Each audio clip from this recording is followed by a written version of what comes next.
I'll get straight into it. No build-up, no safe padding. We arrived at the Allegheny Reservoir just before dusk, following a gravel road that ended at a rusted chain gate and an abandoned check-in booth with windows broken like a dead eye. We parked halfway into the tree line, killed the engine, and the silence hit harder than any wind. No distant cars, no chatter, just the reservoir breathing against the shore, and insects preparing for night. If you're listening, I want you to stay here with me. And before we go further, tell me in the comments where you're listening from, and make sure you're subscribed to True Fear Files, Dogman Archives. I don't ask because I'm trying to grow anything. I ask because I need to know who's still human enough to respond to something like this. We climbed under the chain and carried everything on foot. Tent, sleeping bags, a lantern, the tin of coffee, and a cooler with meat my brother swore wouldn't spoil. My girlfriend went ahead, my brother behind me, boots crunching through a carpet of pine needles that muffled everything else. The campsites were still visible if you knew what to look for. Old fire pits made of river stones, picnic tables swallowed by moss, and wooden signs with fading words. Area 12, no night swimming, and one that said, report sightings to ranger station. Someone had carved into the wood beneath that one. Sighting of what? We laughed then. A real laugh. It was the last normal one. We pitched the tent near the shoreline, where the trees opened just enough to glimpse the water. The sunset burned out quickly, leaving the sky a blue bruise. We boiled coffee, stirred the embers, talked about work and road trips, and the familiar small disappointments of life. But when the clock on my phone blinked 10:18, the night became aware of us. The sound came from the water. A heavy, wet, dragging step, like something large stepping out of deep water. Then another, 6 slow, deliberate steps onto shore. Not the shuffle of a deer, not the splash of a beaver. Too heavy, too purposeful, too upright. My brother stood up instantly, knife in hand, breathing hard though he never panics. I raised the flashlight and swept it across the shoreline. Nothing, no eyeshine, no shape, but the footprints were there in the wet sand. Long front pads, like canine tracks, but behind them, something resembling a heel. A weight distribution that didn't belong to nature. My girlfriend whispered my name. I wanted to tell her it was nothing, just an animal, just the dark playing tricks. But when the forest plays jokes, it plays them loud. This was patient, watching. The silence stretched too long. And then the trees above us exploded with movement, not the rustling of squirrels or birds. Branches cracked overhead in a full circle around us like something massive was climbing or pacing in the canopy. Pine cones began to fall. One, then dozens, then hundreds, rattling against the earth and the tent and the hard plastic of the cooler. Then came the sound that ended all doubt. A howl, but wrong. Too deep for a coyote, too resonant for a wolf, too controlled to be accidental. A howl shaped like a voice. A howl that had lungs the size of a man, but a throat built for something else. It vibrated in my ribs. It made my eyes water. It made my brain tell the rest of me to run. We didn't run. We withdrew. Not brave, cornered. We got into the tent and pulled the zipper shut like children hiding under blankets. And if you've ever done that, you know the truth. A tent is nothing. A tent is a coffin waiting to be chosen. The noises changed. They moved closer. Not footsteps circling. Something tapped, scraped, and pressed its weight into the nylon. Something traced the outline of my knee from the outside. Slow, curious, intelligent. My girlfriend covered her mouth to stop the sound that nearly escaped her. My brother held the knife low, close to his ribs, ready to strike, but knowing it would mean nothing. Then the breathing started. Not ours, something outside, lowering its head to the tent wall. A long inhale, like it was learning us through scent. A second inhale, sharper. It was mapping us, each of us individually. Something wet dripped onto the top of the tent. Thick drops. Not rain, it was too warm. The smell wasn't metallic like blood. It was musk, swamp, animal, rot and hunger. A smell that didn't belong in the mountains. A smell that belonged in caves. Hours passed like that. Just the 3 of us. And at 4:02 am, the phone screen glowed. We didn't speak. We didn't blink. At 4:27, the tent wall pressed inward, and something with claws, long enough to nearly puncture, controlled enough not to, began to write. I felt the fabric move against my cheek. I felt the letters forming. ICU. The letters were narrow, jagged, deliberate. We did not scream. We waited for daylight. breathing in tiny sips so it couldn't hear how afraid we were. When the first weak blue light leaked through the trees, we unzipped the tent slowly, carefully, like prey trying not to wake a predator sleeping nearby. The forest was quiet, too quiet. The footprints were everywhere. The shoreline was gouged with deep impressions where something enormous had climbed both in and out of the water. Claw marks raked the trunks of trees at heights no human could reach. The fire pit stones were scattered like toys, and in the ashes, something had been left. Not dropped, placed, a strip of hide, dried and tough, with coarse black fur still clinging to it, wrapped around a carved piece of bone, shaped into a tooth. A token, a claim, a message. We didn't speak. We grabbed nothing we didn't need. We left the rest. We walked quickly, not running, because running is prey behavior, and we knew we were still being watched. At the gate, just before we slipped back under the chain, we heard it one more time. Tock, tock, tock. Wood knocking on wood, not random. Communication. The kind you answer by accident if you're not careful. We drove 47 miles before stopping for gas. The attendant saw our faces, our clothes, the mud and the smoke and the shaking hands. He didn't ask what happened. He just said, "You went past the chain, didn't you?" My girlfriend nodded. He didn't scold. He didn't warn. He just said, "At night, don't go near the water. During the day, walk fast. At night, leave." I should have left it there. But whatever looked at me that night didn't just see me. It remembered me. And that's why I went back. I didn't return because I was brave. I returned because something inside me was still listening for that wood knock. If you've ever felt watched by something you never saw, you know the feeling. It doesn't fade. It waits inside your ribs like a second heartbeat. My brother told me not to go back. My girlfriend didn't say anything at all. Silence is heavier than anger, and she laid it on me like a weight. I waited 3 days, long enough for sleep to return to my body, but not long enough for my mind to forget the shape of the tracks in the sand. I went alone. The sky was flat white when I reached the chain gate again, fog clinging to the reservoir like a breath that refused to exhale. I slipped under the chain and stepped onto the same trail we had used before. The forest was damp, and every sound was swallowed too quickly. No birds, no insects, no distant branches cracking. Silence is not peace in a place like that. Silence is direction. The forest was listening. I took slow steps, letting the dead needles absorb my weight. A low gust of wind moved through the pines, but instead of carrying the smell of sap or soil, it carried something else. Wet fur, algae, and the stale odor of something that sleeps in caves deeper than the water goes. I found the clearing where our tent had been. The ground was disturbed, but not in the chaotic way it had been left when we ran.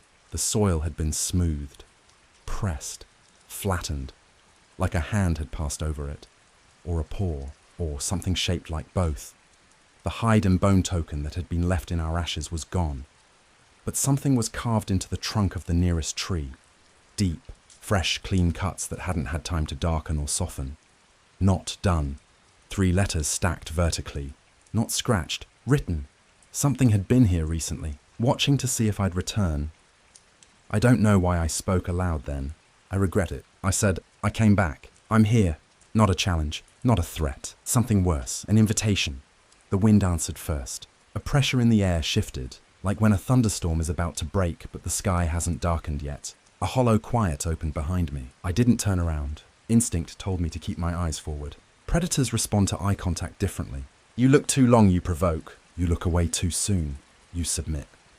I breathed through my teeth and walked toward the lake. The shoreline wasn't how we left it. The sand was churned into deep gouges, as if something large had dragged itself in and out repeatedly. The water was calm, too calm like oil. I crouched to look closer, and that was my mistake. The water moved, not a fish, not a ripple from wind. A shape rose beneath the surface. A long, pale stretch of something like a snout, but too narrow, too elongated, like a crocodile that had decided to stand upright. The skin was hairless where the water covered it, but where it broke the air, fur clung to it in soaked strands like wet ropes. I stepped back. The surface stilled again, like it hadn't happened. But now, the forest behind me wasn't silent anymore. A single heavy exhale came from the trees. Not quite a growl, more like the sound a large animal makes when it tests how close it can get before you react. I turned slowly, my hand already on the pepper. Spray I knew would be useless, the trees were still, but The space between them wasn't empty. Something stood just beyond visibility, tall, enough that the shoulder rose above a fallen trunk, wide enough that its silhouette blocked the fading light between branches. I could not see its face, but I saw the ears first, sharp, canine, alert, and the shape of the chest, expanding and falling slow, controlled, steady. It was waiting, not attacking, waiting. Then the knock came, tock, tock, tock, behind me, on my right, then ahead, then behind again. Not echoes, responses. There were more than one. Something in my brain snapped into a clarity I will never experience again. Fight, flight, freeze. No, something older. Something that came before names or tools. The kind of knowing that made our ancestors survive long enough to invent stories. I lowered my gaze to the ground, shoulders slightly angled, not weak, but not a challenge. Not prey, not predator, just present. The breathing in the trees stopped. A branch bowed. Something heavy shifted its weight. Then, footsteps, slow, deliberate, on two legs, they came closer. The shape emerged gradually, as though it chose the pace to let my fear mature. And when it finally stepped into full sight, my heart twisted so hard, it felt like it physically turned inside my ribs. It was tall, over 7 feet, fur thick and dark, wet at the chest and shoulders, hanging in heavy mats. Its head was unmistakably canine. Elongated muzzle, pointed ears, lips drawn just enough to show the faintest line of teeth, but the posture was wrong. The body was structured like a man's, ribcage broad, shoulders forward, arms long, muscles layered like ropes pulled taut beneath fur, legs bent differently, digitigrade, but capable of balance upright. It did not snarl. It did not growl. It looked at me, not like prey, like recognition. There was intelligence in its eyes, not wild instinct, not simple hunger. A memory, a knowing, the same knowing I had felt in its breath on the tent wall. It stepped closer. I did not move. The ground was soft enough that I could hear the weight of it compressing the earth. The air was thick with heat from its body. I smelled mud, pine tar, something metallic like old blood, and something faintly sweet, like rot in waterlogged wood. Its head lowered, its nostrils flared. It inhaled me. Then it raised its hand, not a paw, a hand. 5 elongated fingers, each ending in a curved black claw, capable of either mercy or violence. It placed one claw, lightly, deliberately, on my chest, not piercing, pressing, measuring, and then it did something I was not prepared for. It leaned close enough that its breath touched my ear, and it exhaled a single low, guttural sound, not a growl, not a word, but meaning, you, not in language, in knowing. Then the knock came again, not from the trees, from the lake. Tock, tock, tock. A response. The creature turned its head toward the water, not startled, not concerned, just answering a call. It stepped backward once, twice, and then, with an unnatural fluidity, it dropped to all fours in a motion that didn't break its silhouette. It flowed. One moment upright, the next, something wolf-like, sinewed, horrifyingly fast. It vanished into the trees without a sound. The forest exhaled. The pressure lifted, but just before the silence returned fully, something broke the water's surface behind me. Not emerging, watching. I did not look back. I walked, not fast, not slow, measured. And when I reached the chain gate, I did something I still don't understand. I stopped and knocked. Tock, tock, tock. Something answered. From far in the trees. Not anger, not threat. Recognition. I drove home without turning on the radio. The world felt too loud. That night, I dreamed of the reservoir. Not the creature, but the view from its eyes, looking at me. Not as prey, as intention, as if I had been chosen. I didn't sleep for more than a few minutes at a time after that. Every time I closed my eyes, I saw the creature's breath clouding in the cold air, felt the weight of its claw resting gently on my chest as if I were something it already owned.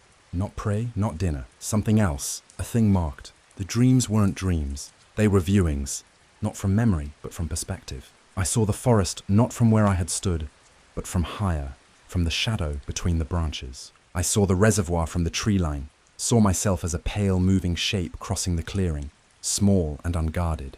I saw myself through its eyes. It was showing me the distance between us. Not far.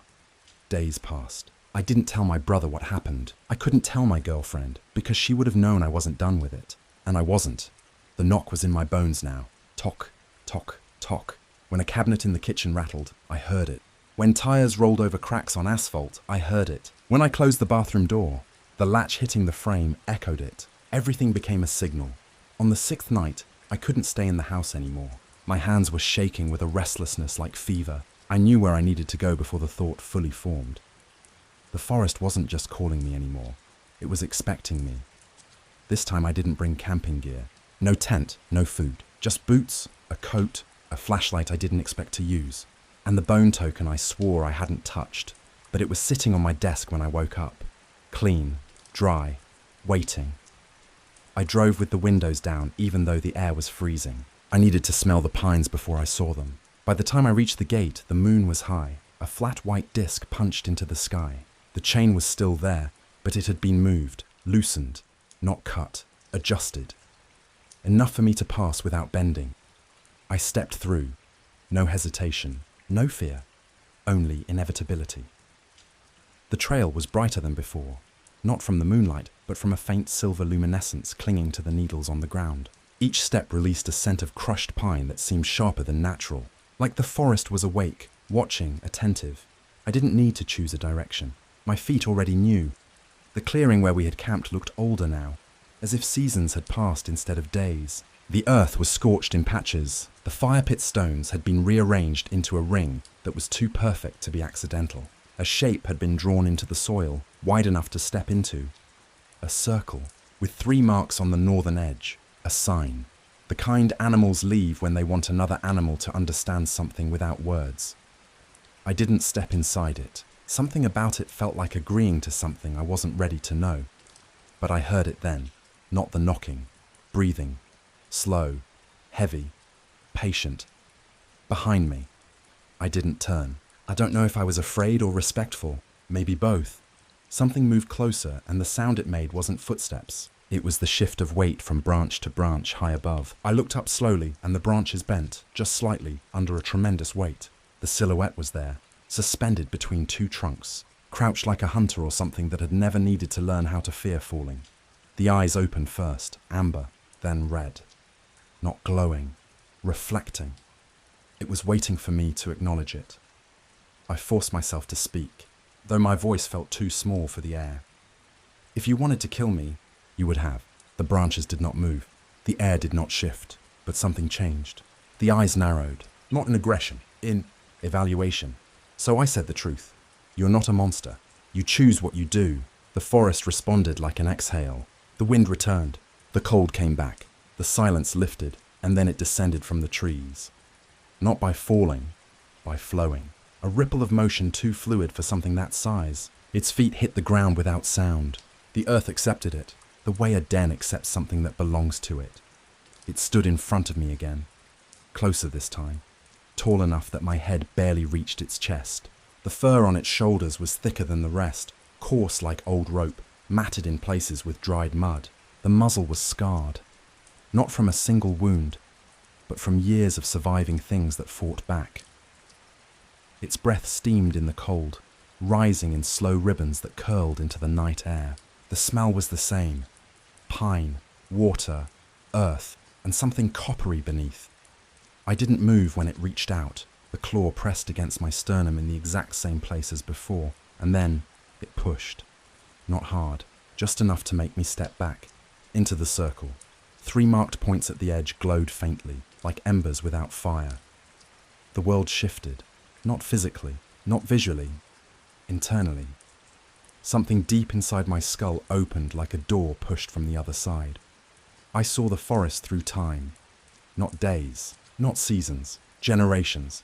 I saw settlements built near the reservoir. I saw men clearing trees and building cabins. I saw warnings carved into bark.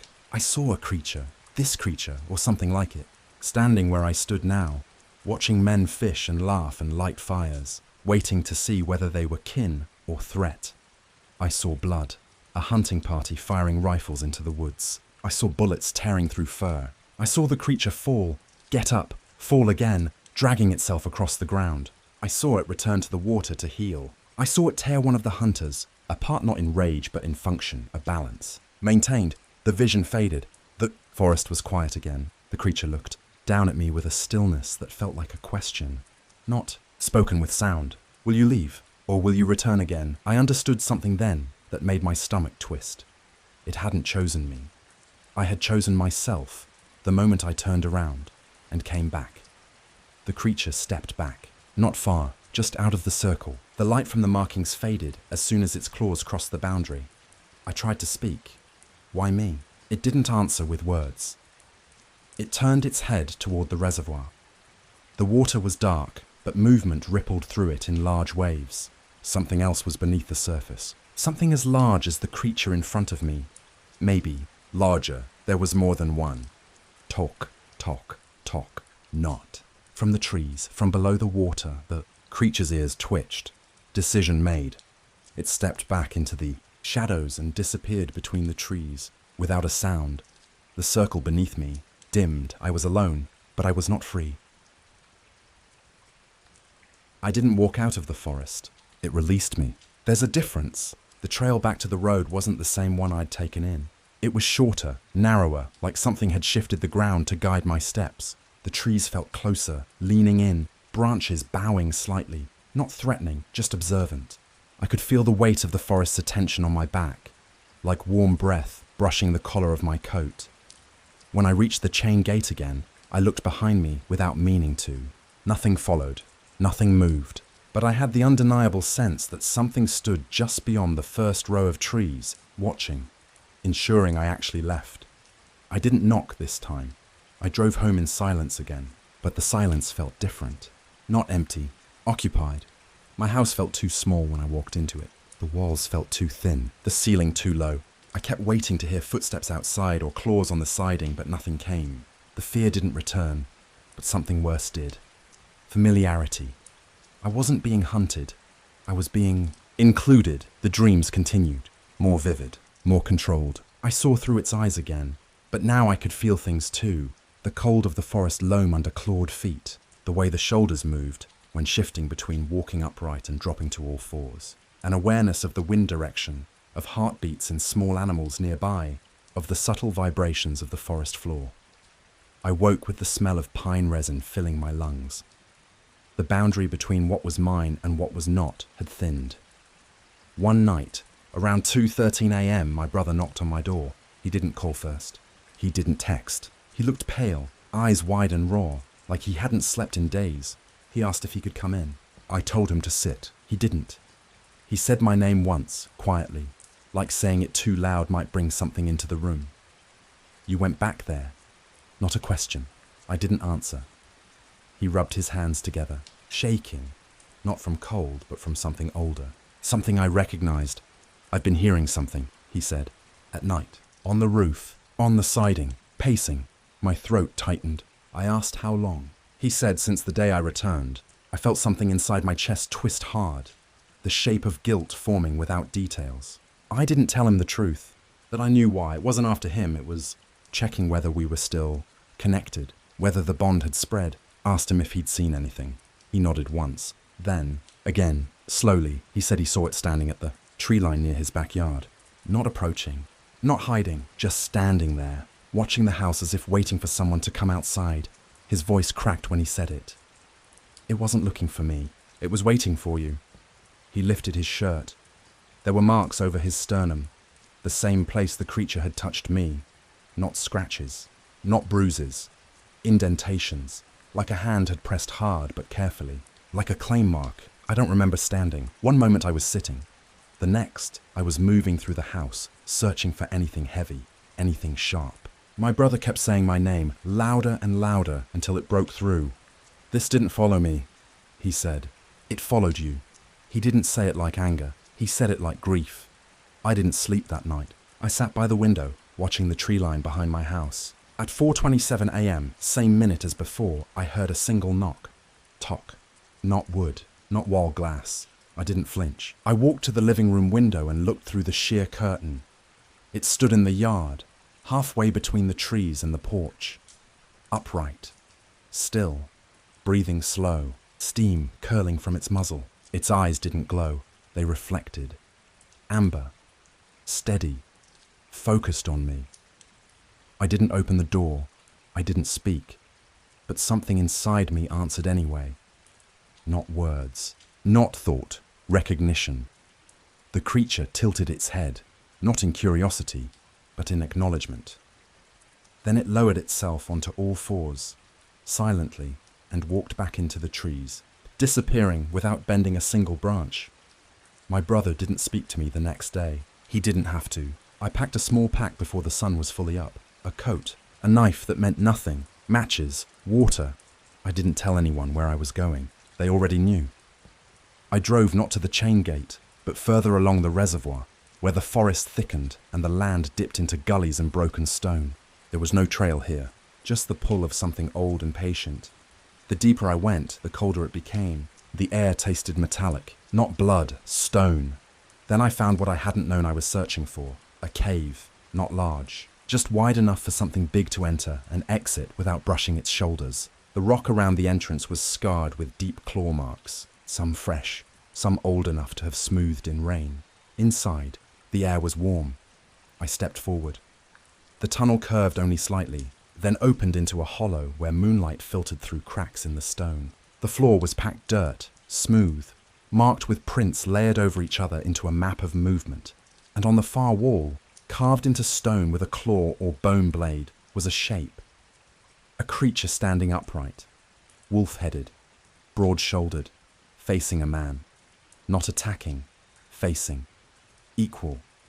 There were no words, no language, just that, a pair, a bond, something ancient, something chosen. That's when I heard the breathing behind me. Slow, close. I did not turn. I knew it was there. I could feel the heat radiating against the back of my coat, the scent of wet fur and cold water, the heartbeat, not racing, calm, steady. My name rose in my thoughts again. Not spoken aloud, I exhaled and said, barely a whisper. I'm not ready. The creature's breath warmed the back of my neck. Then it stepped back. Not out of rejection, out of respect. I left the cave. The forest did not follow me this time. The silence felt different, looser. The bond didn't weaken, it just waited. I understood something essential as I walked back to the road. It did not want to make me like it. It wanted to see whether I would ask to be. We didn't leave the forest because we were brave. We left because the forest allowed us to. There's a difference. It was morning when we reached the pond, but the light didn't look real. It just sat there on top of the water like paint that refused to soak in. My husband said he was probably gone. I wanted to believe him, but the mud near the shore told the story. Long, splayed tracks, weight sunk deep enough to crack the soil. Not paws, not boots, something in between, something that stood where we had slept. We packed without speaking. My son held his blanket and followed directions without the usual questions, which frightened me more than the prints. Children don't quiet unless they feel something listening. We crossed the campground clearing, moving steady, not hurried. If the woods were watching, they would know the difference. Halfway over the small footbridge, something pushed up from underneath. Once, then again. The wood bowed, a board splintered, and my son's foot slipped through. I grabbed him by the arms, lifted him, and did not look down. I didn't need to. The wet handprint that steamed on the plank behind us told enough. We didn't run. Running invites the chase. We walked with that false confidence people use when passing a stray dog that isn't barking yet. The ditch beside the access road was overgrown, deep enough to swallow a man whole. I felt eyes in it before I saw anything. Then, slowly, a shape rose. A head, canine but wrong. Ears forward. Muzzle too long and narrow. Fur dripping mud and pond water. I spoke to it the way you speak to something that could decide your ending. Hello. Calm. I see you. It sank back into the grass, but not because it feared us, because it understood we were leaving. At the car, my husband went for the gear sled. Something in the ditch grabbed it before he could lift it. No roar, no lunge, just a firm pull. A tug of war the woods expected to win. He let go. The sled slid into shadow like it had always belonged there. We got into the car. My son curled into the back seat. I reversed slowly. Not fleeing, exiting. The ditch moved with us. Grass parted where something kept pace, just out of sight. A glimpse here and there, a shoulder rising, a knee folding, a hand pressing into mud to vault forward silently. It wasn't chasing, it was escorting. At the bend where the maintenance road met the paved highway, 3 shapes stood behind a sagging fence, one tall and dark, one grey with scars, one broader than the others, ears clipped short. They didn't snarl, they watched, evaluating. A chuff of breath rolled across the road. Permission, dismissal, warning, I don't know which. We left. The gas station appeared like a safe zone drawn by a child. Fluorescent lights, newspaper racks, country radio humming through static. My husband tried to explain to the deputy who came. The deputy asked if we'd been drinking, if we understood trespassing laws, if we knew black bears stand up sometimes. I told him black bears don't walk like men who remember being something else. He told us to have a nice day. That night, the porch light flickered. Not out, just lowered, as if something tall stood in front of it. Our trash cans fell over without clanging. Our dog hid beneath the bed and would not come out even when I whispered his name. At 3:14 a.m, I heard claws on the siding. Slow, testing, not trying to enter, just marking the boundary of where inside began. I stood at the window and did not open the curtain. I didn't need to. I felt it on the other side of the glass, the steady warmth of breath, the patience. In the morning, there were prints on the porch steps, clear, centered, intentional. On the top step, 4 shallow claw marks scratched into the wood in a curved pattern that was not random. Not a word, but shaped like one. My husband said, don't say it. I said I won't. He said, don't even think it. I said I already did, because I finally understood. It didn't follow us home to haunt us. It followed to see whether we would pretend it wasn't real, whether we would lie to ourselves, whether we would break the story. And every night that passes without acknowledging, it is another night it learns our house better. Our routines, our sounds, our weaknesses, not to attack, to wait, because the woods do not chase what is already returning. So if you're hearing this, if you're listening to True Fear Files, Dogman Archives, tell me where you are listening from. Not because I'm collecting stories, but because if you've heard the knocking, you're not the only one anymore. Tock, tock, tock. Don't answer it. Not yet.